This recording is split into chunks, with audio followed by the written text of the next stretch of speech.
day today. There was a Black History celebration at the Y, and I gave a little rah-rah pep talk to have people come to these school committee meetings.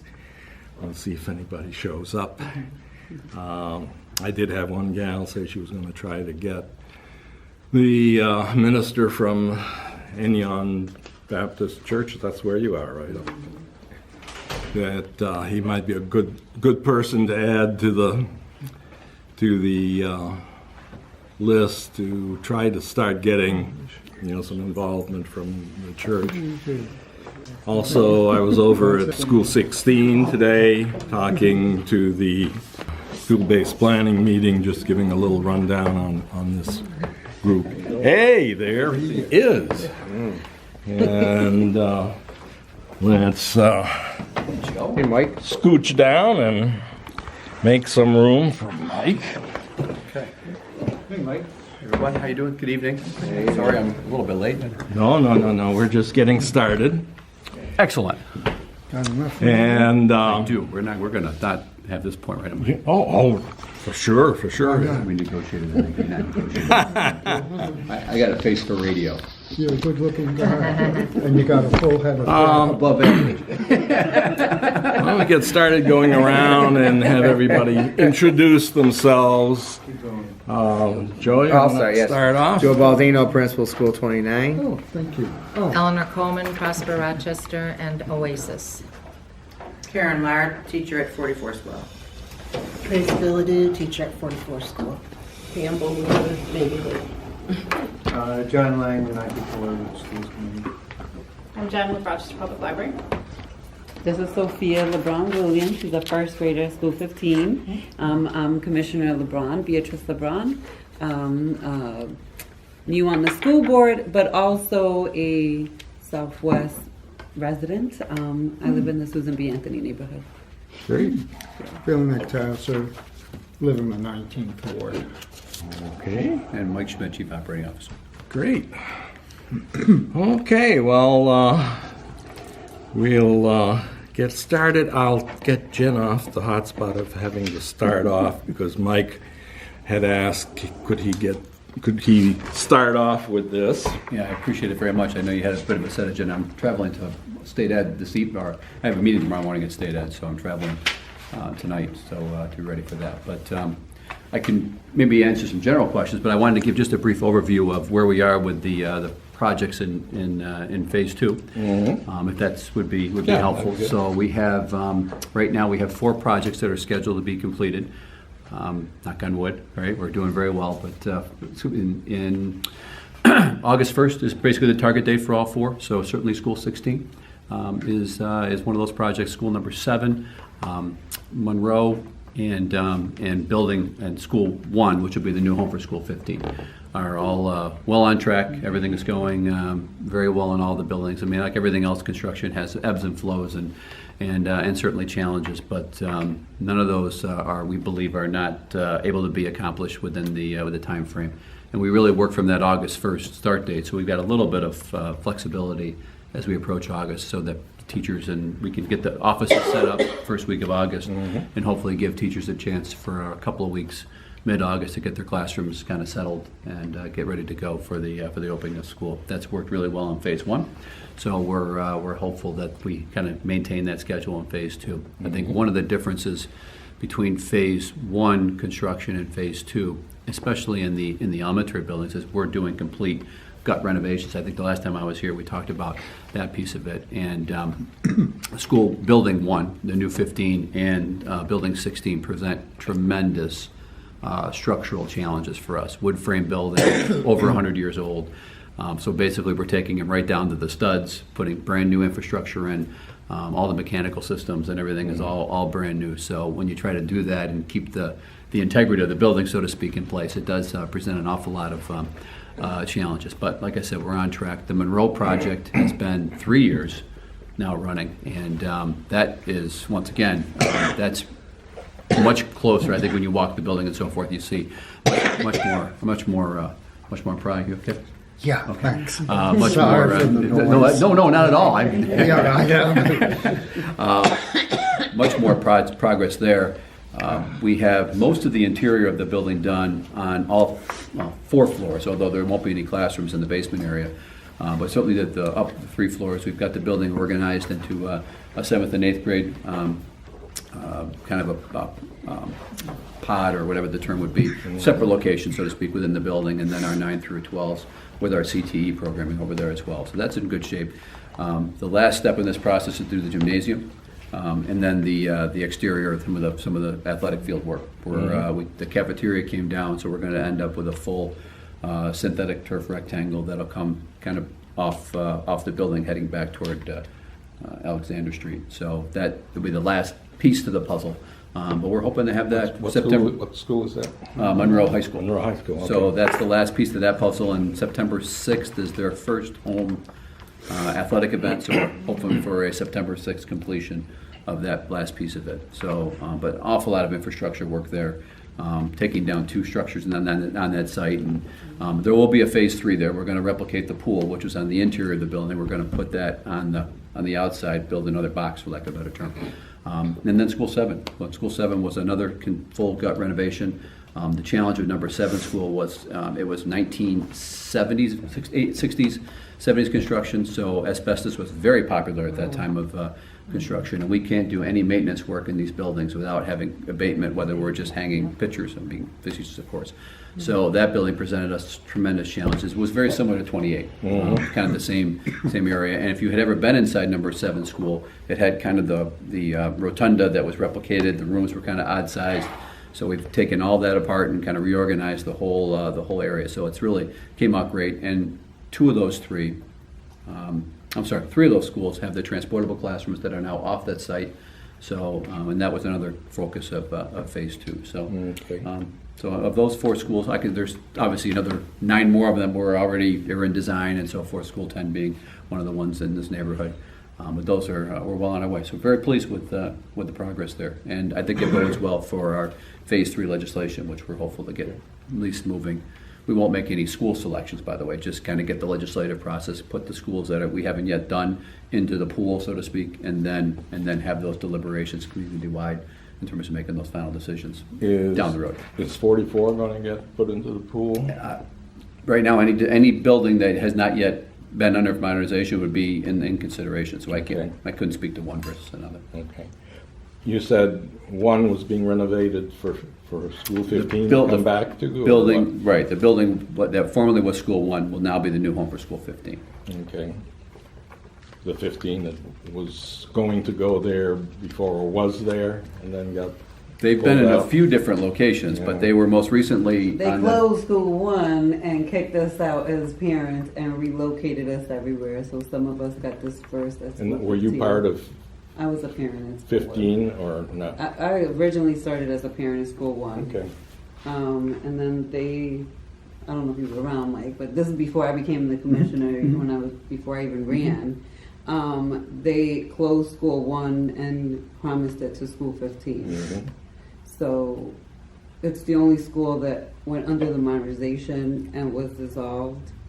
And so we don't get to come back to our school. We got displaced everywhere. So we're the only ones that did that. That's accurate, yep. That went through that. I'm just want to make that for the record now. You got to be real nice to all of us, or else we're going to run for the board. I try to be nice to everybody. You are a nice Mike. Mike, when we did the original design for 16, or it got done, I should say we did it, there was no pre-K. That's correct. 16 was a K-8 building Yeah. prior to leaving for post-ed, or So to the 16. Is there a way to deal with the pre-K? Well, the current building is a three-strand pre-K 6 that has 3 pre-K classrooms that are in the renovation. Okay. So there's no difference. There's no difference facility-wise whether it's a 3-year-old or a 4-year-old. But the plan would be to have those classrooms utilized for a 3 or 4-year-old Which school is classes. this? 16. So Are they that would still be. portable? You're testing my memory a little bit. Yeah. So they It has are. portables now, I but was going to say we they've been have taken down. Exactly. We've had sometimes we're very fortunate to have the actual pre-K program in the building where they're going to move right to kindergarten, Right. and sometimes they're in a different site, and then so currently the 16 pre-K program is not with them in Swing Space. There is a couple at School 10. in the transportable. And I think there's also one in School 44. I believe one of those pre-Ks Yeah. is a 16. 5. One of the 5 over there, I think one of those is 16, but don't hold me to that. I'm a little, that's a bit of a moving target. What's the plan like? You've got 3 classrooms allocated to pre-K at 16, but we weren't even talking 3-year-old pre-K when that was planned. That's correct. So what's the plan right now if we end up with a lot of 3-year-old pre-Ks and 4-year-old There'd be room, pre-Ks? if the last, and that's a great point, because it is fluid, right? So 4 years ago, when we embarked on this journey, 3-year-old pre-K wasn't in that conversation. It was a 4-year-old program, and it was 50-50 agencies, and that continues to oscillate where we're taking more internally, and Robin Hooper could speak better to that. But there's 3 pre-K classrooms, and we've set them up specifically for pre-K children. So if one was 3-year-olds and 2 4-year-olds, or 2 3s and 1 4, that would be for somebody else to decide. I think right now we're thinking 1 for 3 and 2 for 4 based upon how the others are being utilized. But I'm a little, that's from the other day. The most important thing is you have 3 classrooms per grade level that are designated. Now, when the school moves over, there'll be every school has its own story, so to speak. So School 7, I just did a test fit with them, and they have 4 4th grades, so, or 4 3rd grades, excuse me. So they may go with 4 4th grades till that bubble kind of moves through and so forth, because the number of classrooms is a number of classrooms. So, but we, once that kind of shakes itself out over the course of 1, 2, 3 years, whatever it is, then kind of all water will find its level and kind of work from there. So the most important thing is to be able to have a location for every child that's in the currently swing space, so they can move into the new school, and then to, as we just talked about, make sure that the pre-Ks that are situated around the city can, if they're tied specifically to 16, have a place in that particular building as well. And those pre-K classrooms are expensive to build. I mean, we have bathrooms inside all the rooms. It's just a different type of a setup, very similar to kindergarten in a sense, but that's our district standard. So we've invested with 6 in those buildings, and we've replicated that also with School 7, and that'll be the standard going forward. It wasn't the standard in Phase 1. We did it, but it was more of an ad hoc basis depending on other conversations back in 2009, 10, 11, when those master plans were done. So we also have set up in some of the newer buildings, when we have space available, some conventional or flexible space. You'll hear the term maker space being used. That's not an approved state ed term, so you don't get aid out of maker space. But those flexible instructional spaces where we can do some different dynamic learning lessons, STEM, like a STEM room, that type of stuff. You'll see that involved. But it's beautiful. I mean, when you see it, you'll absolutely. What we've been able to save the vintage architecture of that building, kind of get rid of all the miscellaneous additions that were put onto that building, and kind of get it back into it's a big effort, but pretty good. Is there any Pretty good work. potential of having access to bathrooms when we have Square Fair, which is, I think, the first Yes. Saturday in June? Public access in that building was solidified, so you'll have the physical education area, the stage, the library, all is cordoned off or whatever to be. Yeah. There's a location to come into those buildings. That actually is true of all the buildings in Phase 2. So that's been a huge conversation with the community about having that much more of a community access. Now, will that be available by this June, first No. Saturday in June? Okay. Sounds like we're going to be porta pottying it again. Yeah. It'd be great So if we next year. could, because Nobody's going to get in there we until have at least Square, August. we have Square Fair, June, And we have to Saturday. first Saturday in we June. have to be just a little more patient. And it would be great to be able to introduce people to the school at that We may be time. able to do that. We may be able to do We're some. right on Aberdeen Square, right in front of Yeah, it. we should be able to come up with something like that to 90% of the building. I mean, I don't see where that would be a That challenge. would be great. But we can do some sort of a restricted tour, for lack of a better Okay, term. that would be good.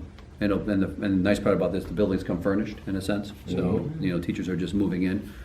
It's more of a box move than a furniture move. So that's good too. That's a great question. But yes, every building will have its own. We try to do the gym, the office, the cafeteria, and the library as being places for the community to access, be able to kind of shut the building off from there so that you can use those spaces for all different types of things, but yet the building itself will be secure. So we've replicated that and most of the projects right now in Phase 2 have that model. Did you say the library too? When we can, depending on where the library is located. Okay. This one actually worked out well. It's kind of all in the same helping with the streets, but it runs perpendicular to Post Ave Yeah. on the right side of the building as you're facing it. So the library's in the front, the office is kind of there to the left, and then it kind of goes back to where the port transportables used to be. That's where the gym is.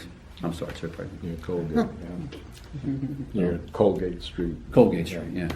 I'm relatively good with the streets now, but the little ones get me. At School 10, I was looking at the new website, which is very nice. by Yeah, that's the another way. dynamic project, sure. The drawings they had for School 10 didn't really show a full second floor addition. Have they changed it since? No, there won't be a full second floor. It'll be, Well, it used to be kind of a rectangular part towards the south side. We're basically going to, the second floor will really extend to where it currently is now. What we're basically doing is cutting off the back of the building and about halfway back, and then reconstituting, restructuring everything from the back. So I'm using about halfway for our discussion's sake. And that's where the new gym was going to go. The new cafeteria is going to go in the back, and that once again would have community access in the back of the room. Our playground is in the back, and then we also have a pre-K area toward the front of the building, where if you're facing it, it would be on the left. If you're facing the front of with the schools, we're doing some bus cutouts all the way around. We're adding some parking, but that's very similar to School 16. It's a wood frame building. It's 1914, 1915, something like that. Yeah, something like that. Yeah, And it it's, was renovated during the WPA Yes. time there. Yes, and it needs a lot of TLC, and the infrastructure there, it was offices at one point. It was district offices, or something was over there, so we had to reconstitute all the different mechanical systems, and so that's a big project. Haven't started there yet, the kids are still there. That's gonna start, they're gonna move July 1. Okay. School 41, Yes. I had asked a while back there, what's the latest thing on having had any testing for groundwater? Because there's a Yeah. pollution history there, which Right. wasn't the most severe around, but Yeah, Dr. DeMar, yeah, Dan DeMarle, I expected him here is today. it but- DeMarle? Is that- DeMarle, okay. yeah.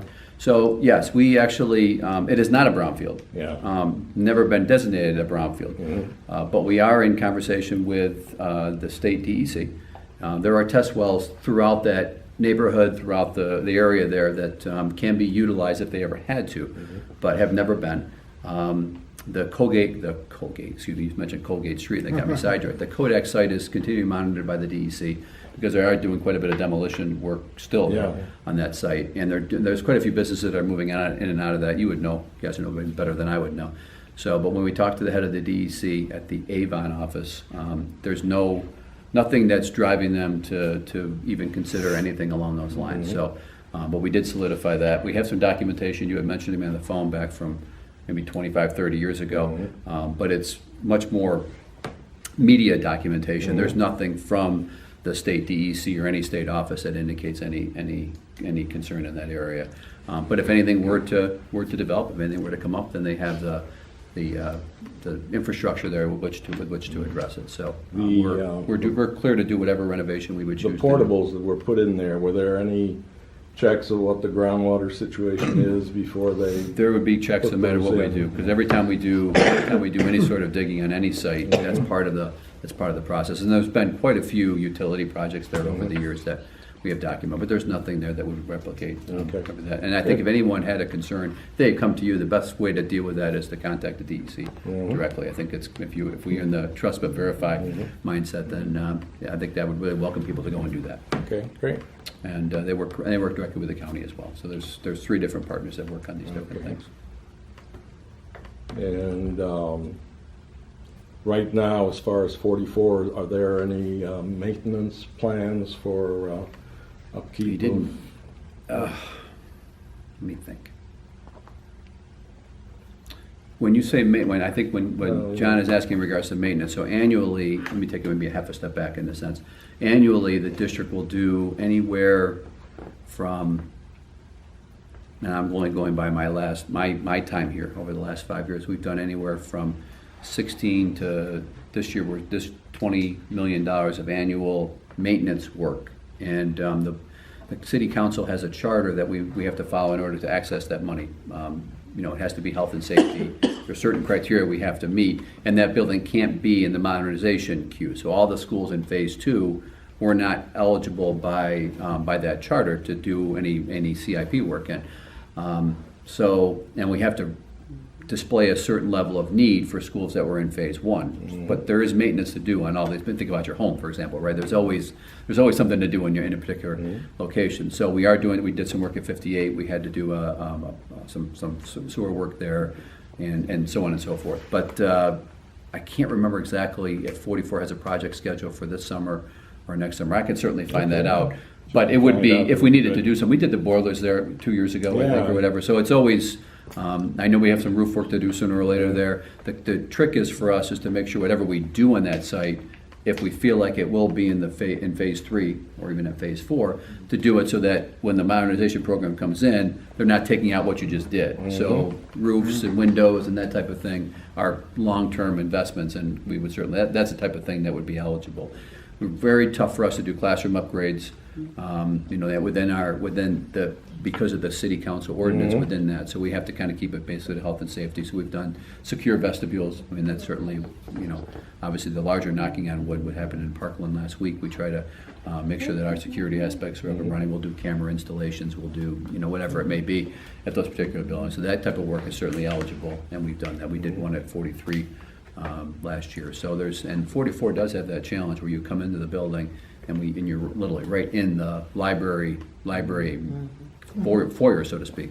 So we know we have some issues there that we have to take care of. But that's once you tap into walls there, then you end up with, there's a little bit of cost of ownership with that. So we want to make sure before we start kind of going through the outer exterior, we actually know what we want to accomplish there. And sometimes you may choose to reconstitute that whole building and change your single point, move your offices. So we need to be kind of thinking more strategically about when we want to embark on that particular project. So, but that would be the type of thing we would have a conversation about. Good. We consult with the city on the front end of it, and then we consult with building leadership and we try to rotate so that a school will be in the CIP rotation every 3 years. Now that becomes a little bit less because there's less schools in it because of the modernization program. So we're able to kind of tackle some different projects. Okay. So I will find out for sure about 44. Yeah. I know we're looking at a big one at 29. We've got a lot of work there, infrastructure-wise. Yeah, at 44, if you do if it gets into an FMP situation, would that require purchasing some of the lots next door to? It certainly could. I mean, it really depends. Every building has its own story. So I would want to be cautious that that we've done that at certain locations, but all of that is at the discretion of the joint board and working with the Board of Education. So, and I'd hate to have somebody who owns a piece of property next to the school. We feel don't like wanna it. No, it's not anywhere near start the a rush. No, please. No, not even. We're a long way from any conversation in regards to that. We have to get legislation, have to get a sponsor, has to go through the state, has to get signed by the governor, and then come back and have several public hearings that we would engage with. We would engage with our Board of Education, with the joint board, work with the city, and you take your list of whatever it would be, 34 schools or whatever it is that have not yet been addressed in modernization, and try to fine tune that into a $400 million set of projects. One thing we certainly have to look at is our high schools. And if you think about it, in phase 1 and phase 2, we've not done a lot of work. We've only really tackled 3 high schools. What 3 high schools we did Monroe? 58, Monroe, and Charlotte. But Northeast Northwest went through a renovation a few years ago too. They've done CIP work there, but not modernization work. Okay. So Wilson Commencement, Northeast Northwest, Edison, I apologize, Edison and East both have had phases of construction. I left those out. I'm thinking of completed projects. But Northeast Northwest has not, but we've got a big infrastructure issue with that building with our heating and air conditioning. That building gets to be exorbitantly warm temperature-wise, just because of the way, all of them are a little warm in the summer, but certainly the way that building. They're a little warm. Yeah. They weren't built with air conditioning. Global warming has had its impact. Right? But yeah, there's no doubt. And there's certainly a cost of ownership with that too. So when the air conditioning goes in, there's a whole nother level of maintenance, so that you'll get aid on the installation. of the air conditioning, but the maintenance of it, the utility costs of that, Someone's there. those are all conversations that we as a community have to have, because, you know, if you're gonna run the air conditioning, you're gonna have the schools open 12 months, and there's how many buildings are we gonna do that in? So we need to have a larger conversation in regards to that, but I think it's, for those folks that teach in an air-conditioned building versus those that don't, it's a very simple conversation to have. But I think it's a bigger conversation for us as a community to talk about having 53 schools air-conditioned in, you know, upstate New York. I don't know where we are in terms of that. That's not a value judgment. It's more of an overarching conversation. Well, Looking for money tomorrow? Pardon me? you just missed it, Mike. Am I looking for money? Yes, I am. I'm actually really eager to have our smart bond approved. I'm hopeful that it'll go, and they usually are reviewing them quarterly. We've got a lot riding on that. Okay. We have a lot riding on that, certainly. It's a huge piece of the School 16 project. It's a huge piece of the School 10 project, and it's a huge piece of the School 4 project. We've used a blended funding model, for lack of a better term. We've utilized some smart bond and it can only be utilized in certain areas. For us, it was for transportable replacement and for pre-K classroom construction. So, but it's a special task force that needs the governor, the chancellor, and the chancellor of the, oh my gosh, I'm drawing a blank. The commissioner, the chancellor, and the governor have to come together. Mm-hmm. They tend to do it quarterly to approve all the different smart bond submissions. So they did our initial one, which was our digital transformation, but this is for $8.5 million, so it's kind of the phase 2, and then our phase 3 is for sustainability. But those projects, you know, it's a lot's riding on it. We need to have it 4.2 million for 16. So that's part of my task for tomorrow, is to try to move that ball. Okay, well, So work hard. I will try to do that. I will. I wear my best. luck, Mike. Thank you. Sorry, Mike, I just got here to talk to Dan tomorrow. Yes. Yeah, good to see We you. spoke on the phone. Yeah, we did. So, just on School 41. Yes. And thanks for all the work on 175 Marvin Street. That was really appreciated. You're very welcome. Right, so thanks for that. So for 41, one of the things that we were investigating was it's not a brownfield, but the past chemical contamination of the site.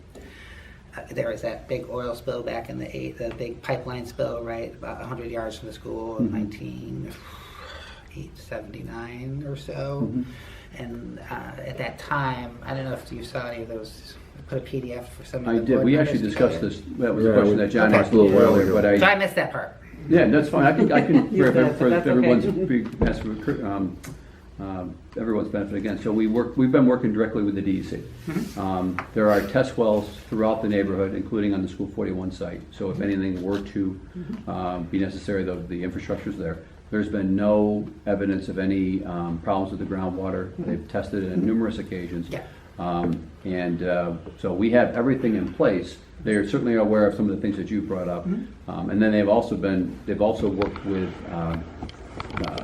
the leadership of Kodak in a sense, Right. because through the demolition process, and there's a lot more items that are kind of on the other side of 41 that they're dealing with. So, but right now, there's no evidence, there's nothing that would put that us into that classification. And we're consulting with them, I don't want to say weekly, but certainly quarterly, because we have several schools that are adjacent to former service stations or wherever. I mean, Building 6 is a great example, which is going to be the new home for 22. There was a service station across the street. So there's a bunch of different areas where, you know, if tanks weren't removed properly, there could be some residual part of it. So I'll bet you, but I always want to speak factually, so I'm going to be cautious, but a certain percentage of our, I shouldn't say certain, that's a little too vague, but 25-30% of our schools are sitting adjacent to some sort of an industrial type of a property, but they're not brownfield classified. And the 690 St. Paul, which you referred to earlier, it's not a district-owned building. Right. It was the district got into a lease agreement with the owner, a 15-year lease agreement, which we don't do anymore. as part of the modernization program back in 2006, 2007, somewhere in there. Maybe even a little bit later than that, if I'm doing my math right. So there's still... And it wasn't even a brownfield when it wasn't technically a brownfield when that contract was signed. He filed for all that paperwork afterwards. And I'm going to reserve all my public comment on that because there's a larger conversation going on around about that facility that I can't discuss. Yeah, got it. Not to make anybody concerned, it's just that you can probably fill in the blanks in regards to that. Yeah, no, it's a lot. But we've moved the school. We're in the process of, in fact, the Board of Education has been wonderful in terms of giving my team the flexibility to secure all the necessary lease space so we can have all the, there's an awful lot of district support services that are there revolving around student records. So everybody who needs to touch a record has some sort of an access into the building, so we're not moving. If you've never seen our student records, you can only imagine what it takes to take all that, move it someplace else. So that's going to be our project July 1st, one of my team's projects. And for anyone, I mean, one of the issues was at the time, because Kodak was a lot different then, Okay. it wasn't the groundwater that was the concern, it was the air quality, because at the time Kodak had those huge smokestacks. And Kodak was they had all the monitoring equipment up. I mean, there's an article that 13 years later, they were still monitoring on a weekly basis, a daily sample. Sure. I'm assuming they're still... According to the DC, all their monitoring is, because they're in, all their monitoring is still in place. Right, so we don't have to, the district doesn't have to do anything. Not at this point, we're not, I don't want to use the word obligated because we would do with the best of students, but because we're working with them quarterly anyway on a couple of their projects, that's one of the buildings that comes up because of it's adjacent to probably the largest industrial site in several counties around. So it's certainly on the list. But it's funny because there's other ones that are more problematic just because of the nature of how they were maintained that we have to monitor a little more closely. 58 being one of them, where it's a very well known also because there was an ambulance repair place next door off of their side of Scio Street. So there's so once again things you would think are relatively small, and that's been gone for years. But that's a challenge for us as well. So none of these are. I would actually just maybe my last thought, because I've learned a lot in this too, in a sense, is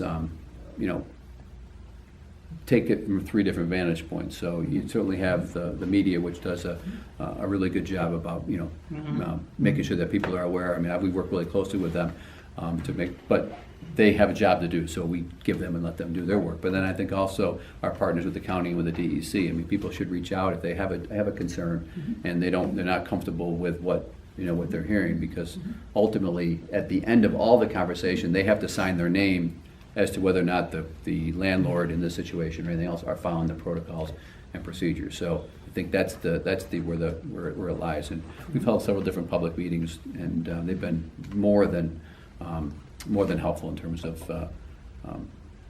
hopefully alleviating people's concerns. That's great news. No, yes, very much so. I'm glad you pointed it out. It's good to go back and take a look at it. We're thrilled that it's good news, because when we talk about what we're going to do with that school, making sure that kids are going to be safe in the setting, which it sounds like they are, then you can go on to the next step of the conversation. And we don't do anything. I mean, if 41 were to be in a phase 3 or a phase 4, that once again the whole thing starts over again, the whole process, because the work you're doing there is very different than putting a utility line in. Or, you're talking about a whole series of projects, and I know how we if there's 2 transportables there and you got to put an addition on the end of the building to accommodate the transportables or anything like that, it's going to require a whole nother level of infrastructure testing and so forth. So, Great. and I'm sure I'll be back. Yes. Only if I'm lucky. I missed the January one. My apologies. Yeah. Well. It should just be on my social calendar. I'm not really sure why. Yeah. Gee. You know. So, once again, if anyone needs my cell, I'll give you my cell phone. It's 410-3830, and I oversee student safety. I oversee facilities, food service, transportation, and do an awful lot of work with information and technology. Although that's not necessarily, can't look, their work, we're kind of tied together. So if there's anything that kind of lands in that area, please don't hesitate to give me a call. We'll be happy to figure out some way to provide you some support. Very good. All right, nice to meet all. Thank you very much. Nice to see you, Commissioner. Thank you. I'll be back. We'll probably spend some more time together next week. I'm sure. Yeah, I'm sure there's terrific. You'll find a lot of the board is out there right now. Yes. Okay.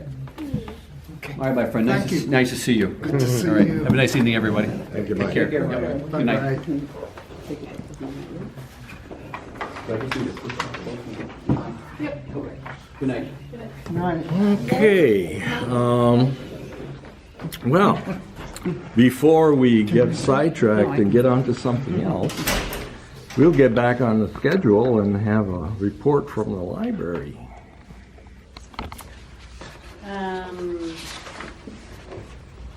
So I guess I'll share some sad news because it was announced at the library board meeting, which was Monday, I think, this week. The libraries have received another budget cut this year. Yeah, so I can't share details on how we're meeting the cut, but it was a big one. So things aren't so happy for the libraries. But Is that from the city? Is the city?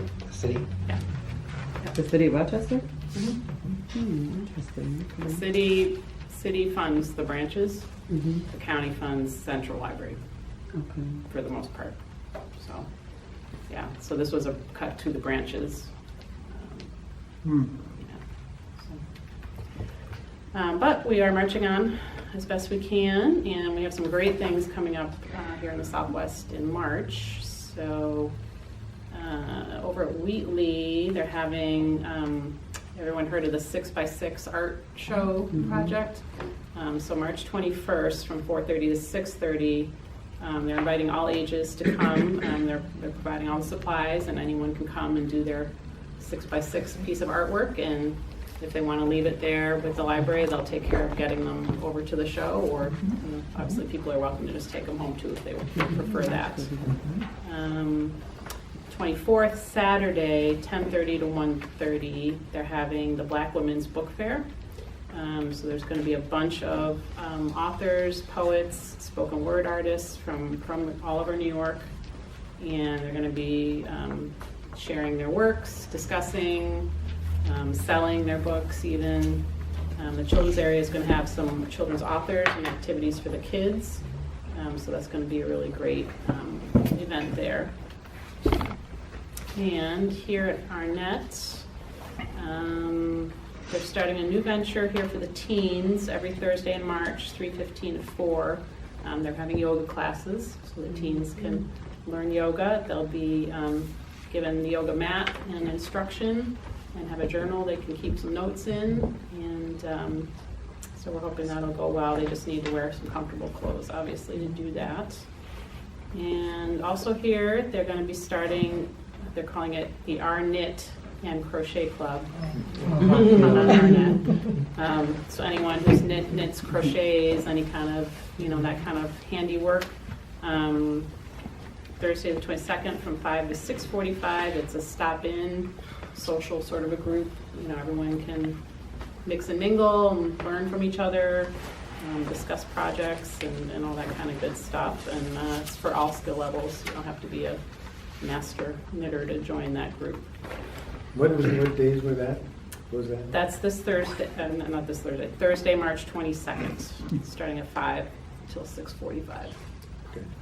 And I believe they want to make it like a, Regular. I don't know if it'll be a monthly or weekly, but I know they want to make it a regular, gathering. And then maybe lastly, I'll share a Family Talk workshop on Thursday the 29th at 5:30. This is a free workshop to help parents and grandparents learn how to talk with kids up to age 14 about healthy relationships, sex, sexuality, substance abuse, other related issues. So there'll be discussion, resources, and how to communicate with kids on those subjects. Great, thank you. Okay. Let's see, next on the agenda, we've got the path forward, which some of you have probably heard about.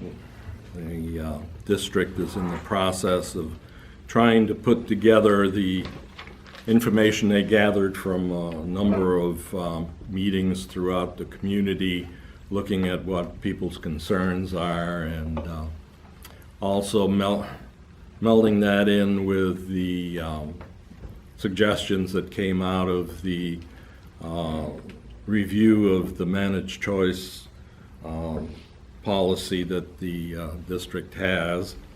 And a lot of the suggestions there focused on trying to get more to neighborhood schools.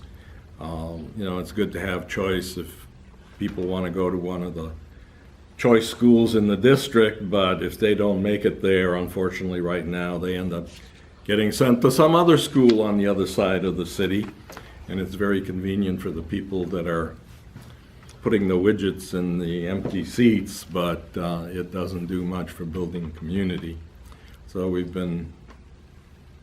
John and I were both on that committee, and we got a lot of people who are involved in some of these groups, the Education Committee and Schools Committee, and also the AQE Metro Justice Committee had some people on that group, along with others that were brought in by other people who suggested folks for that group. And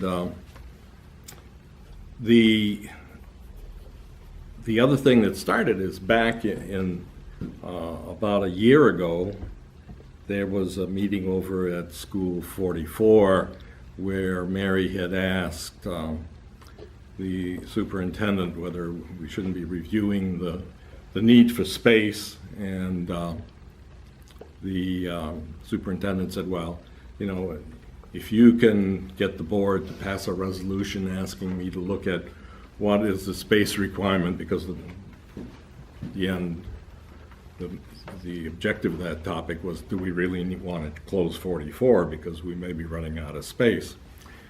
And so Mary went back and got a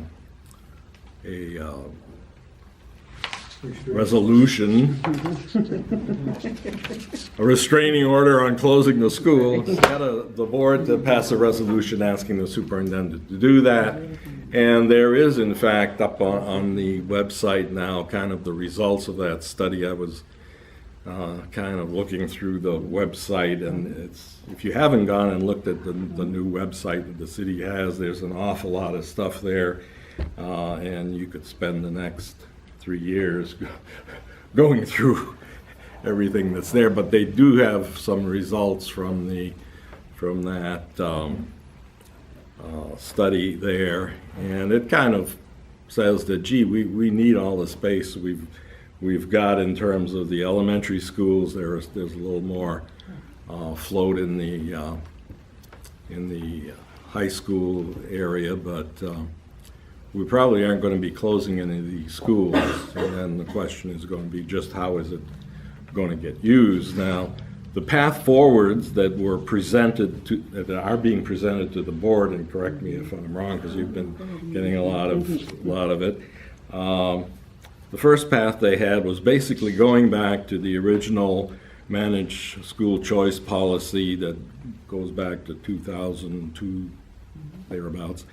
And the school had implemented it. There were recommendations by the folks who designed that system, who are from Massachusetts, I think.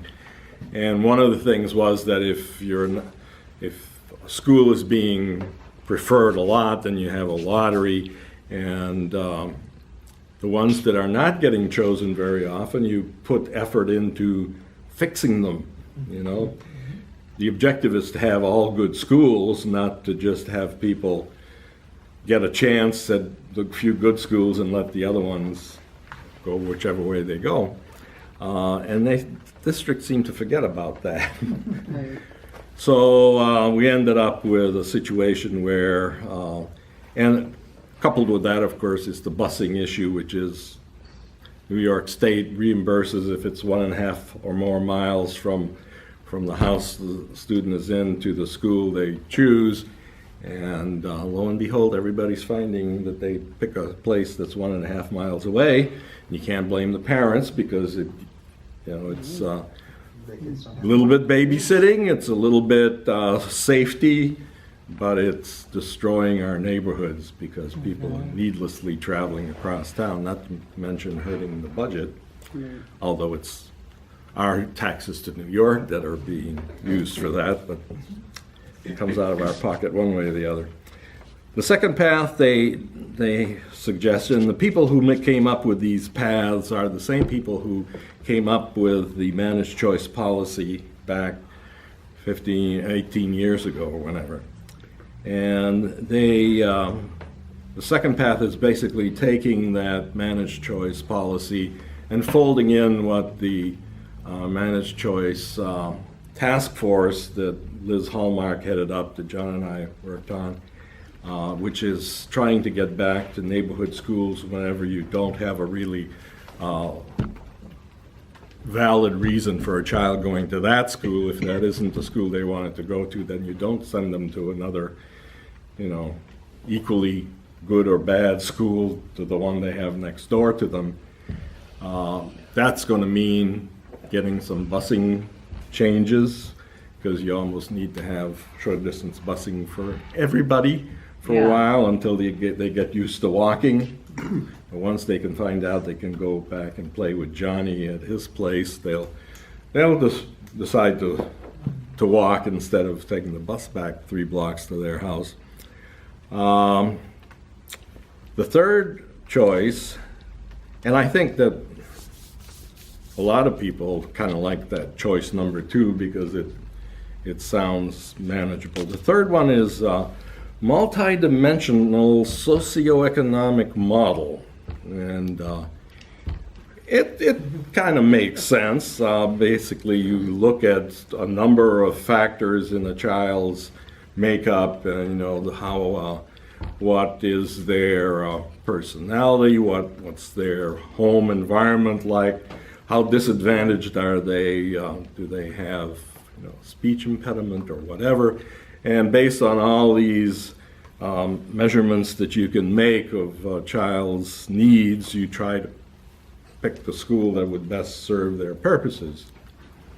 So if we couldn't do the managed choice policy the last time around, this is maybe a little more hairy to do, although it sounds good. Would never be able to do that. They can't. I mean, they can't even get special ed right. Now, and that's just a portion of the population. Imagine doing it for the entire district. so this phase 3 is, it supposedly works a little bit better than the managed school choice policy in places where they've been able to test them and they were implemented properly. They supposedly worked well, but And what are the metrics that say it works well? Well, I can think just test add scores, to yeah. The guy who created the first choice, the managed choice, is the same guy who created the third choice.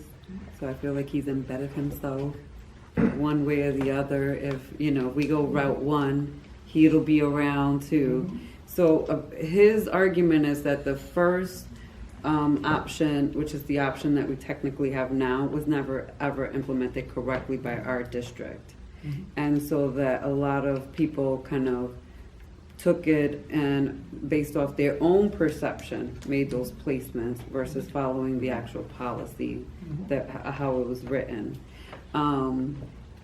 We have not decided as a board, and I can tell you we're kind of a little bit all over the place on which choice that we want to select, but that wouldn't even take place until next fall because we're already planning for 2018. So you mean 1920? Yeah, we're talking, 2019, next year. Yep. But no one right now is really fully comfortable with what they presented with just this. Because literally what you guys have heard is what we've heard. And that's not enough information for us. It's not enough data, it's not enough evidence of how this has worked in other places. And then Rochester in itself is a unique city and very political. So even if we picked one of these policies, what are the politics behind it, right? So there's so many factors that I think we deal with that other cities don't deal with, especially Connecticut. So we're just a different city. We have to make our decisions based on our city and the makeup of it and the politics of it. I like neighborhood schools, but I can tell you I was a parent who had to walk with 2 girls and lived them out 0.5 from the school and didn't know that was a policy when I moved. I thought I was moving closer to a bus stop and closer to my kids' school so that if I had to get there, I could walk there. And I lost transportation. And it's very difficult as a parent to have small children and have to walk all of them to school and then walk all the way back. Because for me, my bus stop was in front of my house, so I would still have to walk back that mile and a half to catch the bus. And I had a child who was chronically asthmatic. And so when it was really cold out, you know, I could have triggered an asthma attack. We could have ended up in the ED. Those were all factors. And I think these are real factors for parents today, especially when we talk about single moms with multiple kids. Well, and many of those families, those multiple kids can go to multiple schools. Right? Oh, I hate that policy. Yeah, that drives me insane too. I have so many families now who have kids and they're all separated into different schools and they're on the bus. And then when we talk about parent engagement, they can't, because sometimes our parent-teacher conferences are on the same day at multiple schools. You can't get to all the schools. It's unrealistic. I almost feel like we have set up families for failure, and then we want them to be engaged, but they can't be engaged based on our current practices and systems, which is unfortunate. So we are looking at those things and trying to change it, but I'll be very transparent and honest. I feel like I've walked into this big pile of a mess, and that we're just like literally taking out one thin layer at a time, and every time we take one layer out, we discover like another internal pile. It's like, what the heck? How, you know, years and years and years of this stuff, just piling, deflecting, blaming others, no accountability. And even for the board, I feel like we as a board have to be accountable too, because parents don't know. I mean, I was a parent. I've been a parent in this district 15 years. If I had an issue in my school and I couldn't resolve it at that level, I blamed the board. I went to the board like that's who I'm holding accountable to my child's education. And so we have to step up to that too. So it's a lot of challenges, guys. We're glad you're there, Beatriz. Yeah, I know. So I just want to say too, I have, I'm taking a very firm stand on no school closing in any zone, period. There are kids that are born every single month in this district. We're going to get them at some point. So we're not preparing. I don't feel like we don't have the foresight because we have not prepared. So even the fact that they closed school 1 to put school 15, what I didn't tell Mike is I was a parent at school 6 when they closed school 6, which is what led me down the path of moving, because I used to live around the corner from school 6, so that was a quick, easy walk. But then they moved my kids to 28 because they closed school 6, and that wasn't in my zone either. And this is like 12, 13 years ago. So here we are again. Last year, we're at school 1. They closed school 1. And I was upset as a parent because I'm like, if you already had the foresight that this school was going to be closed for this school, why even put new parents into this? Why have my child get acclimated to teachers in an environment for a year and then disrupt her entire education? I mean, pre-K, kindergarten, first, second, third, fourth, those are like the most critical years of building relationships with students, peers, teachers, professionals. When kids are moving from school to school, that creates so much instability for them, and for the parents too. So yeah, lots of stuff. So what are the metrics, I'll come back to, have the board established metrics of, after we go through choosing a path 1, 2, or 3, here's what we're going to measure to say whether it's worked? So actually, they haven't done that. I'm gonna be honest, I have not heard that they've done that. Maybe they have. I have asked about. Well, you're part of they now. Well, I know I'm part of they. I know. My supervisor always tells me with Rochester Regional, you're part of us, we, and I'm always like separating them from me too. So I don't have any knowledge right now that they have done that in the past, but Vice President Willa and myself were just having a discussion on Saturday about potentially making that request to look at how managed choice, how students have been placed. Because I think we have some general understanding, but I'm curious to know how the district has done it and then actually surveying the parents to find out their perception of it. Because my perception as a parent is very different from how the district will report out on how they place my children. I didn't have a choice. My understanding was they're closing school 6, we have to go to 28. So the fact that they're saying that parents have this managed choice, sometimes they don't. Same thing at school one. I can tell you, one of the commissioners, I will not mention, but maybe there's some minutes on that, came to the school and told all the parents that we would have priority over which schools our kids went to, and we got no priority over which schools. They just dispersed us. They told us they were going to try to keep as many of the kids together with our teachers, and they dispersed everybody, teachers, students. We're all over the place. So I don't know what metrics they've used in the past, if any. I can certainly inquire though and pass that information along to John, who can pass it along to this group. But there's a lot there. I don't think Managed Choice was rolled out correctly, and I don't think they were even measuring the success of it. We just know it's not successful because we've heard so many stories from parents. And again, you look at parents, they're all over the place. So one comment on that, and my son started school too. Oh, so you know. It was a long time ago. Oh, okay. So in my job, I get to work with school districts all over the state, and I get to go to schools all over the state. And right in Brighton, because they're much smaller. So you go to Brighton during the year, and you know how many kids bike to school to Brighton? I mean, I'll bike over from my office because it's close enough. Right. Because I'm in the city, and there will be 100 bikes. So we know how important exercise is. Right. We know, jump on a bike my mile to school, and I get exercise, I get independence, I get fresh air, I come to school, I have exercise. Now, when I bike to some of the city schools, of course, people have tried to steal my bike and stuff like that. Right, but what right. does Brighton do? What does Brighton do? They have, you go tough corners. You know how many safety officers are there to walk those kids across? Yeah. And all the school has to do is provide a safe place for kids to lock their bikes up. Right. Ride your bike, we'll provide, just pull your bike in and we will lock it up for you. And it's safe, because who wants to ride a bike to school if it's going to get stolen? It doesn't take a lot Right. to I make think it there's some more bikeable for factors kids. there, though. I there's can a lot. tell you, parents are not comfortable in the city necessarily sending their children alone. I mean, I've talked to parents who have older kids, and they're shocked that their kids have to go on RTS at a certain age. And I tell them, I had to go through it too. You have to let your children also grow up a little bit and send them out into the world.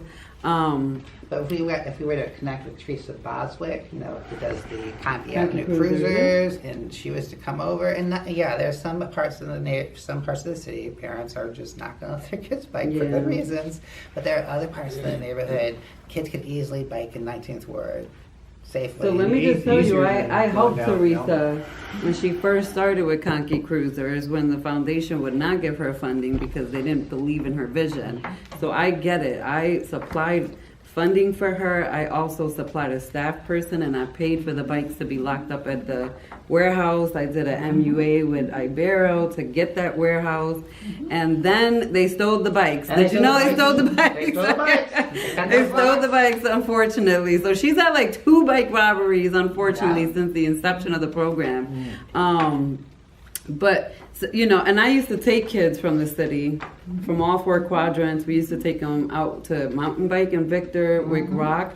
And some kids don't even know how to ride a bike. There's so many factors to it. So we can ask. I think transportation, though, can also be opted in or out. And that's something the district has never actually offered or looked at. Because I'm a parent at this point, I drive and I have flexibility at work. And I would be totally fine driving my child to school and picking her up if I needed to, because I had that flexibility. I know, she's like, she's my last one in the house. The other 2 are in college now. But I do think that there are a number of parents that would opt. I would opt out of transportation if it meant that another family who needed it. We make these umbrella policies, and it could be that there's multiple policies if different families. So if we have families that say, well, my child, we can, they want to bike to school, as long as the school provides a lock. We don't have these conversations, so we don't know how many families would be interested in that. We get transportation. But these are the conversations we will be having as a new board, because we are 3 new board members. Even though we need 4, 3 is still a really powerful, it's a big chunk of the board that are all new, that are all connected to the community in many different ways.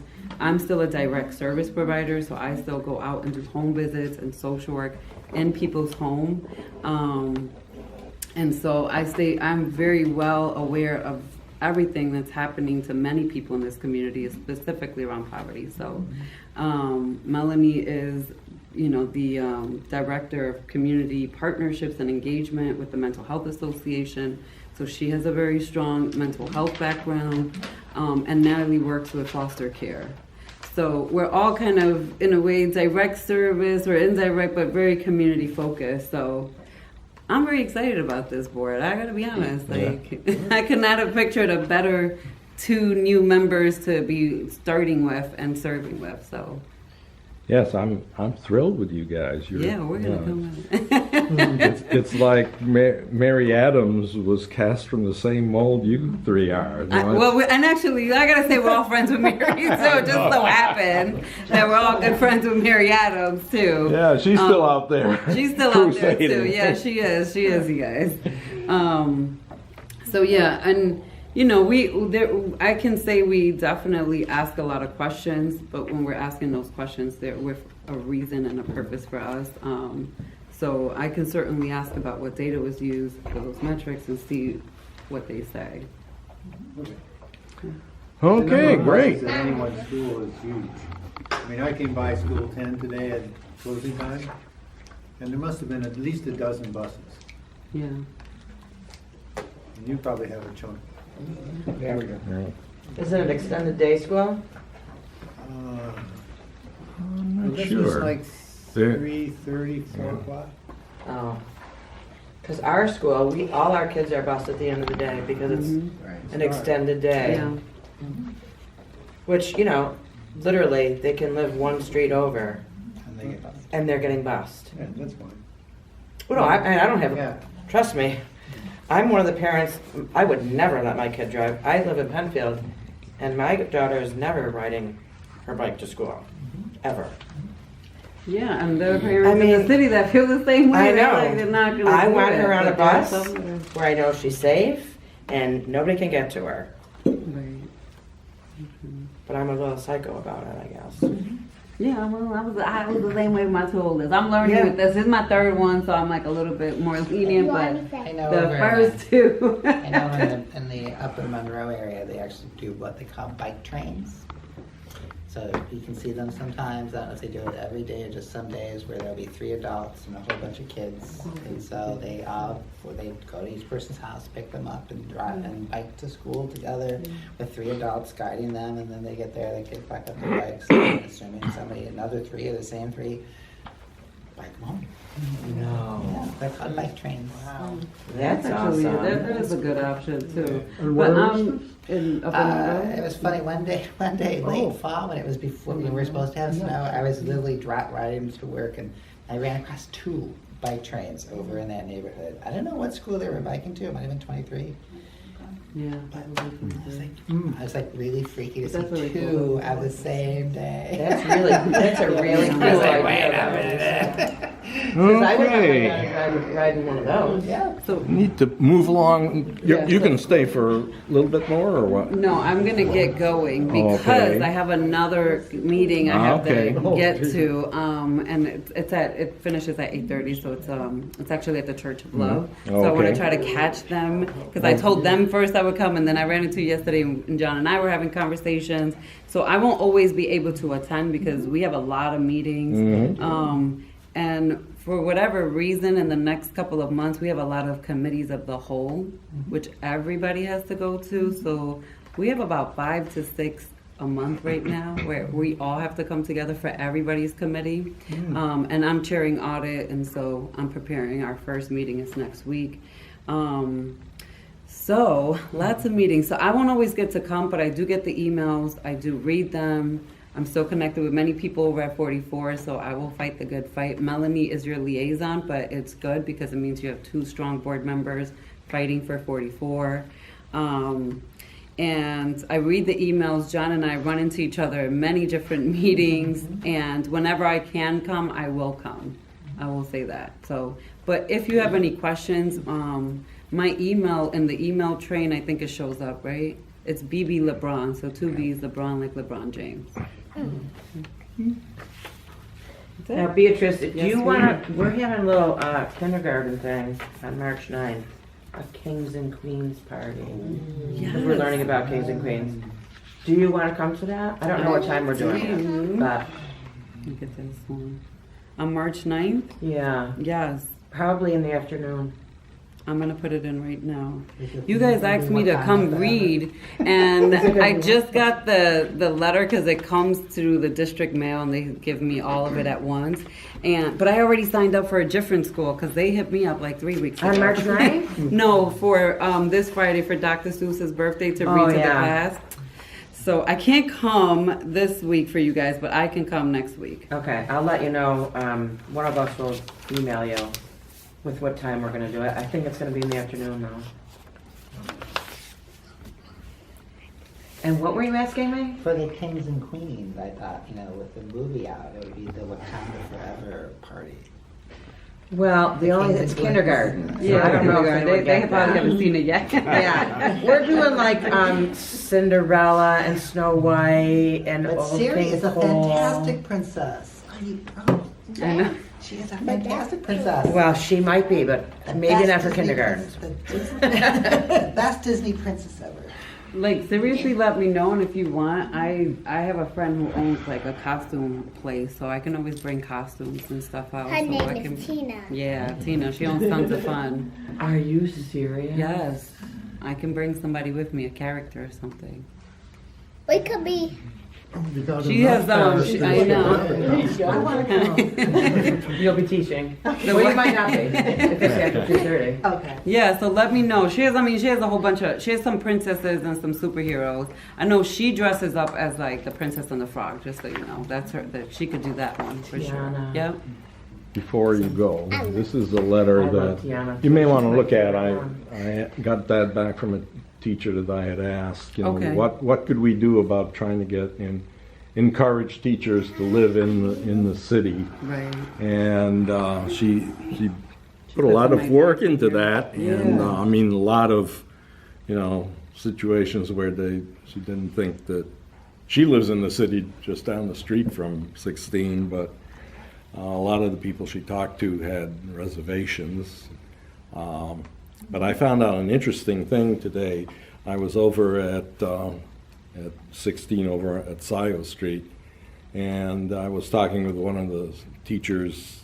I was there to give him a little rundown on what we do here, and I said, gee, it'd be nice if we had teachers living, encourage teachers to live in the neighborhood. And she said, well, in college they tell us not to live near the school because you'll run across parents in the supermarket and what. It's been a long time since Martin Luther King and his "I Have a Dream" speech. What's interesting is the U of R actually has like an incentive for people who work there to buy a house in the city, and they give you like a discount, and they give you some funding for your closing. I don't understand why we can't have those conversations with the city and figure out how we can bundle that. Yeah. Yeah. St. Mary's too. Yeah, I'd like to. One of the last things, and I've got a few copies. I'll I'm gonna pass it Rochester around. Regional Health. I'm gonna look into that just in case. Yeah. I was thinking, getting Mary D'Alessandro involved in this, because one of the last suggestions was perhaps we could create a survey on SurveyMonkey to see if teachers would be interested.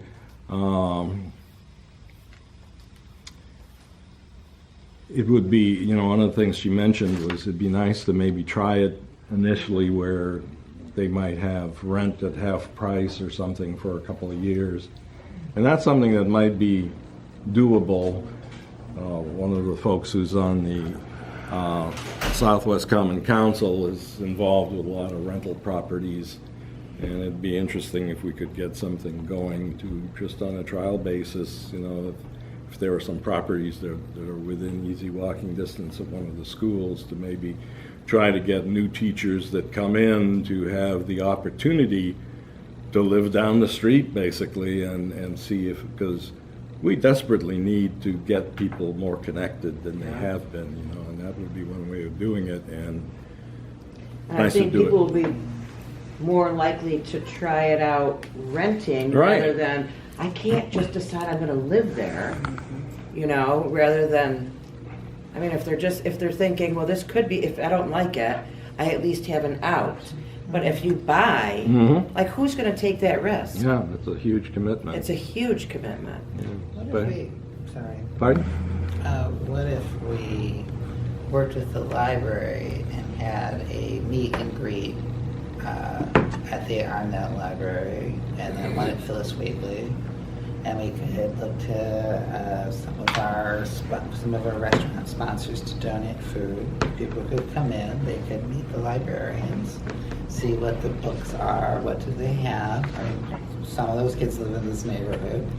The teachers could come in, you know, we could socialize with people in the neighborhood, just get a sense of, you know, this is a resource. We've got to do more to try to get teachers involved, like with the neighborhood association. You know, I've said this to a few folks over the years, that they should all be encouraged and welcome to be part of the neighborhood association, just so that they get to meet some of the other people that are part of that group, and that gives you a chance to draw people into the school to be volunteers. It's really something that we've got to try to work on. And 16 is a choice opportunity because they're coming back in, but really 44, you know, the more connections you have with the school, the more parents are coming to meetings like this, the more energy there is to make sure that the school stays and thrives, rather than getting converted to something else because somebody who's only going to be in the district for 3 years before they move on to another district, you know, has a bright idea or something to do. And so anyways.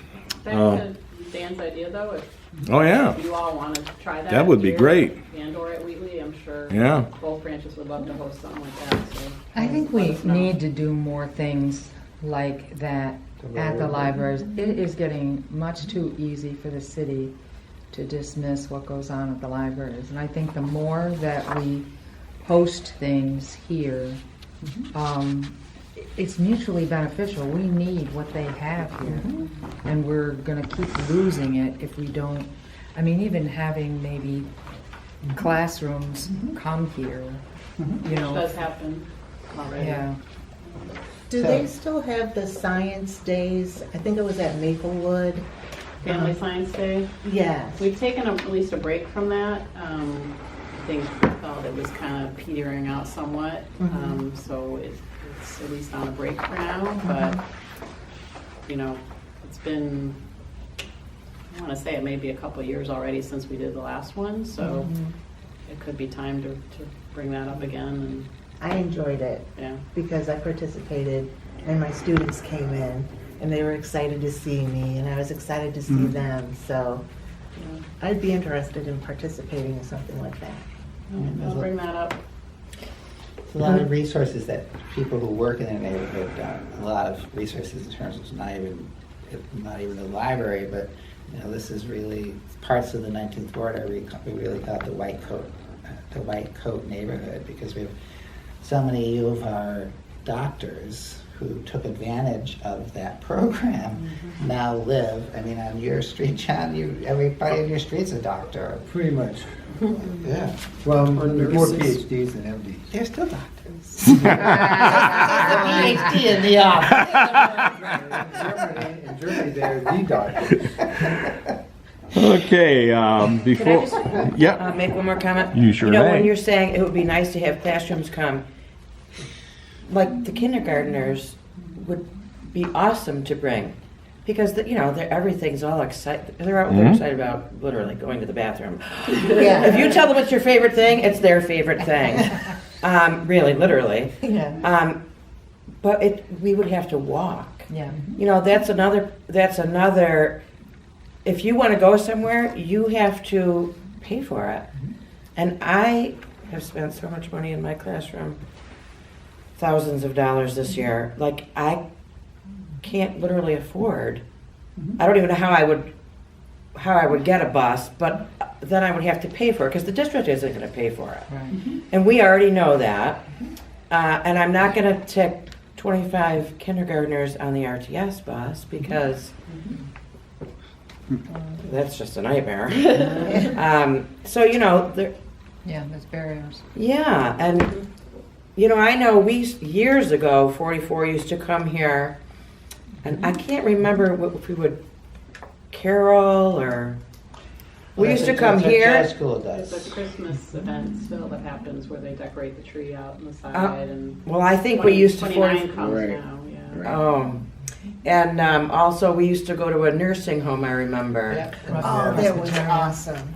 Yeah, and Thurston. we don't do any of that anymore, which is a shame because, you know, again, these little kindergartners, those, the residents of the nursing homes, they would love to see these little babies. Like, I mean, we were signing- School 16 next year. The Rochester Presbyterian Home is Right in the behind. backyard of 16, and there's a gate in the fence. oh They used to go back and forth all no. the time. Yeah. Right, the kids from 16, you would use Wire the gate and cutters. go help. And then, well, once they're there, they can unlock the tape. gate. But they would go back and forth so the kids could go to the Presbyterian home and do that. And some of the Presbyterian home residents would come over and work with the students. That is awesome. And then School 16 will have a project fair, actually it's March 22nd, where there's all sorts of agencies, there's some science exhibits, kids who have got projects that they show, that I'm sure should be welcome to anybody. It's just inconvenient when it's over in Scio Street. Mm-hmm. Yeah. Yeah, the teachers there are starting to get excited about coming back here. They've been skeptical so far that the school would be ready because it's dragged on for so many years now waiting for it to reopen. But they had a lot of good ideas, you know, things they'd like to try to do. We talked a lot about, you know, how do we get more awareness in the neighborhood of the fact that they're coming back here because nobody's really done much talking about it. And so there was a lot of discussion on that, and hopefully we'll see them make a presence here a little more often because it's always easier to get energy in doing something like that when people show up, you know. Yeah. Let's see, we've got why don't I skip ahead to School 29. I know that I don't have anything for 3, 10, or 19 to report, but Joe is here, and while we still have some camera life here, what's going on? I want to say to John Lang of the backpack program, he's extremely well received. Families look forward to the food. And my first image of School 29, I saw this little girl in kindergarten with her school backpack filled with cans and boxes, and poor thing is trying to walk out to her bus, trying to drag this backpack with her. So there's been it's been well received, and I do want to publicly thank John for that. And we are working on a major inclusion project. Our school, if you don't know, is 36% special education, which is 136 disabled students ranging. We're getting another ASD class next year, so we're a K-6 ASD program. The GEM, Growth and Education, multiple disabled children, that's K through 8. So we're losing an older group and gaining a younger group. And we're really it's a very big part of our school. And the way that our building is designed, we do have a wing where the GEM students are, and then we have 2 floors of regular ed students mixed in with some ASD and other students. I mean, it's physically separated, and it's done because of the needs of the children. You know, you have to have changing rooms and that sort of thing. But we are working with Anita O'Brien, I think her name is, Rochester Education Foundation, or she mostly started working with like health clubs and trying to make it more inclusive so that they were reaching out to people with other disabilities. But she's working with us, but we're trying to get this into a bigger picture of making our school really an inclusive school for all children. And some of the small steps we're taking, which could become big steps, is we're redoing our vision and mission. I mean, those are things that are not really small if you think about it. Our mission is about educating children, which is what it should be, but it doesn't in the vision, but it doesn't say like inclusive environment, respectful of all, that can help prepare all children for the future. So that's sort of that's our starting point. We are again, we have the Century Garden, I mentioned that previously, but I did speak with one of the gentlemen we work with from the Cornell Cooperative Extension, and he wants our children to work collaboratively, our regular ed, or our non-disabled and our disabled children. So how's the garden? We have hard paths in there, but what are we going to put in there? What's it going to look like in between all of that? And then by having that, at the same time when we're talking about that, our large playground that the city's doing some capital improvements, or this district, that Mike mentioned. We have a half-court basketball court that we're going to move away from the playground so that it can be expanded, not this summer, but next summer. And there are students at RIT who are in the design work. That's their thing. They design playgrounds and different things. So we're starting off, as we do most of these things, with lawyers to make sure that we have no problem with this design going in and being built through donations and how that goes. All you need is one thing to happen and get a lawsuit on your hands. So we're working with them, and Steve Carling, who's one of our lawyer mentors that comes to our school, he works with districts, so we're going to move that forward. So the vision of this then is the RIT students will work in conjunction with our students, but disabled and not disabled, to redesign or add to this playground, so that the children can all be out there together. When you have playground and your children aren't out there together, or the children can't come out there because there's nothing for them, then of course you can't be inclusive. You're being automatically separate. And so those are some things that we're going to work on in the restructuring of the playground next summer. We are, again, small steps. Our children are very respectful of one another. Our non-disabled children understand the disabled children. They don't, there's a lot of wheelchairs in the hallway, and there's a lot of children trying to walk, and there's children who can't see and everything else. But we also can learn more by so we're starting with some buddy classrooms. So all these are growth opportunities for children. So you have a buddy classroom between a non-disabled group of children and a disabled group of children. We have some of our first graders, for example. We have a core of them who have been severely traumatized, so their behaviors are very extreme at times, and if there's a lot of reading you can do now about that, and I'm starting to read more about it. But when we have them buddied up in another classroom, it's like a magical thing happens. For some reason, they kind of calm down a little bit, and they see the other children in a different manner. So all this inclusion project is huge, and it's a big initiative in our school, and it's something that we're really pushing very hard for. Anita O'Brien just came by being asked by somebody, and she's gotten the ball rolling for us, and we have a meeting on the 6th for about an hour with a big group of people that we're looking at. And we have a dance this Friday, 2 days from today. I didn't receive any requests, but if a children who need transportation needs wants to come, we're going to make sure we get the train by the water, which could be a cool thing for the kids, and have picnic associated with that. So these are things that they're big in our school right now, and I'll continue to give you updates on as I come.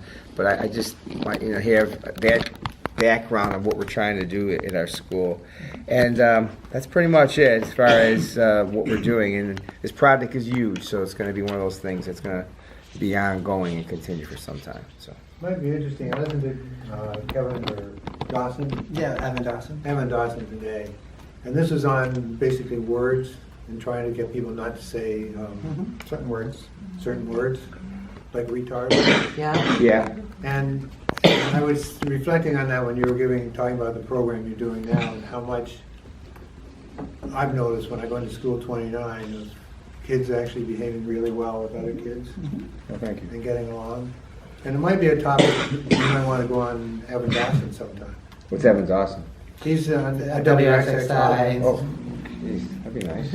Yeah, a talk show. To get some exposure to the school, maybe some more funny. Because even when I was talking about taking the students to these events and the transportation is very expensive, there was people that said try everything you can, and if you get to a wall, we'll help you with it. So, Yeah. and the Lawyers for Learning, which we have at our school, all of us was there when I became principal. They work with our children, like Steve Carling, one of our district lawyers, and they love the big projects. They want to be able to do that. Matter of fact, this garden was talked about for 3 years before I got there. And I don't like to talk. I mean, I talk a lot when you hear me, but I get frustrated with just keep talking about the same thing after a while. So that's why the sensory garden is going in this year. That I promised them it would, and they didn't believe me, and I don't blame them. So I mean, I needed some credibility, but they know that I'm a guy that's going to just get in there. We're going to do it, So yeah, if Evan Dawson can help get us exposure, I'm all for anything that gets us positive exposure for our children and builds up our program, and help really build on this inclusion initiative, which I think is absolutely essential. Because between 9 and 1, the buses are just waiting to pick up the next group of kids at 2 o'clock or something. So keep that in your wheelhouse if you have children who need to get picked up. Oh, yeah. With Come to the library then. Pardon me? Come here. Yeah. You don't have to do 2 at a time. I mean, and some of the district buses are a little smaller, but I think they can access 3 or 4 children on some of those. Yeah, no, this is just the RTS bus, which was the... Yes, but I'm just saying, Dr. Merrill, I know what you're saying. If you find these things out, and you can use those opportunities. So I'll stop there. Great. Well, thank you very much. Nice to get an update. We have probably covered. Do you have anything on Oasis? Anything Just new to? a reminder about the Youth Build program for 16 to 24-year-old at-risk youth. So if you have parents who might have kids, they're going to be teaching construction skills and helping them get their high school equivalency, and then placing them in construction jobs. Either that or pushing them further to school if they want to go onto a school. And that Oasis now has a Facebook page that's much more active. They hired someone to be putting information on there, so there should be more information out there for you. I forgot the one thing I forgot to mention. Eden Baptist Church is doing their Vacation Bible School in our school last week in June, which I thought was really great. There are neighbors. They let us use their parking lot. Wonderful neighbors they have. And so they're doing that, and Ricky Frazier's helped me set that up. And I'm going to have the privilege and pleasure to have joined Ricky and the pastor for lunch. So I'm looking forward. I remember Reverend Cherry very well. Finally recall Reverend Cherry. I met him a few times. So I'm excited about that. I was looking at you and said, oh boy, I can't forget to tell you that. So it's a positive thing, so I got to mention before. Yeah, we always That's have a great. lot of kids. Great. That's great. And it's great that we want to be a good neighbor to you guys too, because you're a big part of the neighborhood. Well, we appreciate it. I think we've covered a lot of what 44 was interested in. We're certainly still working to try to make sure that if things go forward, you guys are try to keep you as a neighborhood school, and the same goes. Well, 10 is a citywide draw school, but hopefully someday it'll morph back into more of at least the South Zone area. We are losing 2 preschools, two preschool classes next, this coming school year. And that's been set in stone, or is that just something that's coming down? It's coming down. Well, One of the it's things- funny because we were told 2 classes, and then the guy Schmidt? Mike? said 1, but he said that, what did he say? I didn't hear him say anything about that. He said pre-K is a moving target, and he had said 1 class to move from 44. Oh, I did hear that. So is that those classes going to 16? Yes. Because 16 will also have kids at 10, and 10, the Right. building will be shut next year. So you're So gonna those kids have, have to go somewhere. Mm-hmm. So that might be an opportunity for 44. I want to add one thing about the pre-K I've learned this year. I really want, we have some wonderful pre-K children. We have 36 children, 2 classes. I don't think I've done as well as we've done as well, so we should have to cultivate a bigger relationship with the parents. And I asked when they were signing up for kindergarten, it's not a lot of students staying at 29. And I asked why. It was not they were dissatisfied, but there's where their siblings go to school, of course. Charter schools are still pulling some of our children. So it's not always a done deal if they come to your pre-K if they're going to stay and go to your school. I was very disappointed because I met the children. There's a really strong group of them. So maybe that's one of our challenges at 29 next year, to figure out a way to get them more in our community. I mean, they're in our community, but they're a separate program. So even though they're in our building, I think we need to do a better job of working with them and letting them know what the school's about besides the 2 pre-K classrooms. So I just want to throw that out there as a thought process. Yeah. And I'm not sure that both of the classrooms that we're supposedly losing were slated for 16. Okay. I don't know that that's true. Okay. But according to Donna, we are losing for sure 2 preschools. One 3-year-old and one 4-year-old class. We have 3 right now, or 4? With 5. Ooh. 3 4-year-old classes and 2 3-year-old classes. You should look at what's in 10 and where there's planning to go. Pardon me? You should look at what's in 10 now and where they're planning to go, because the building's closed next year. Yeah, but they're in a satellite building, the pre-K school town, isn't it? They can Yeah, keep they're- that open? No, but that's not the best situation. So that I would think if they could, no offense, if they go back to school 16 in a brand new classroom versus Quonset hut or whatever they're in over there. Well, I'm saying I'm an old guy. I used to call them in the old days, but a satellite building. But the kids at 10, Portable. the kids at 10, whether they're in portable or inside, could go to 44. But do they have preschool at 10? Yes, there's several. But some are Right. school 16's preschool. Yeah. Right, some of those would be. Yes, so I don't know. They're going back to 16 then. Just a quick note. So some people have heard this, but Wilson High School has a World War I memorial outside of the building. It's been there for 98 years. Wow.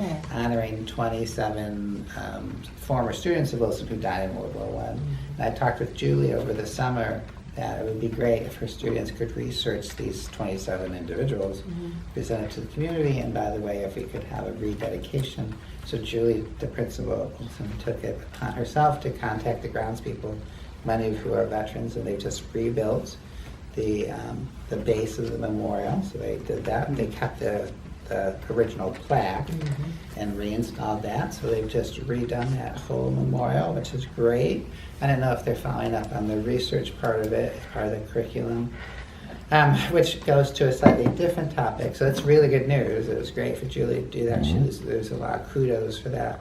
And both Eleanor and I are big social media promoters, and we love to post things that are about good things going on in our schools, and I often have nothing. So when I hear about a King's or Queen kindergarten program, when I hear about some great stuff going on. Yeah, if you can get it to us, or even to John, if you can get it back to John, anything that's going on, he gets it We to wanna us, promote it. and he puts it all over Facebook, and my list is about 450 of people in the Southwest. And then it ends up going citywide because people, it's stuff that relates to other people as well. So just telling you about the event, or you want us to take pictures, or what's the story? Whatever you want. He's really good with pictures. Mine is usually. If Oh, okay. somebody does pictures, if you can get the RCSD to come cover it. Because, what happens is the media attention for the city is always when something bad happens. So what do people hear? Just bad things going on in schools. And so, and obviously, yes, there are some bad things that go on in schools.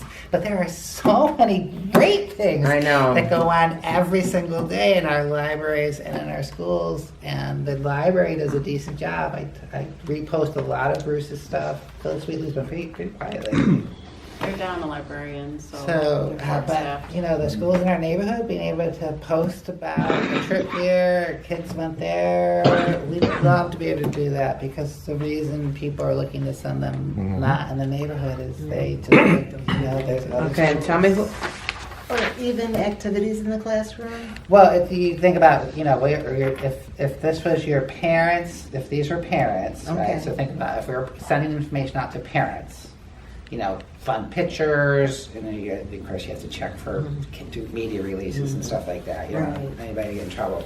But any events, not that we'd say come to this event, so it's good to post it kind of afterwards, so people don't think they can just show up. Right. Some strange. Well, there's a party here. Well, we do want parents to come to that. but not strangers. Right, not strangers. Right. So things after they've happened, being able to post pictures. With a little blurb about what it was, or- and then we can get it out there.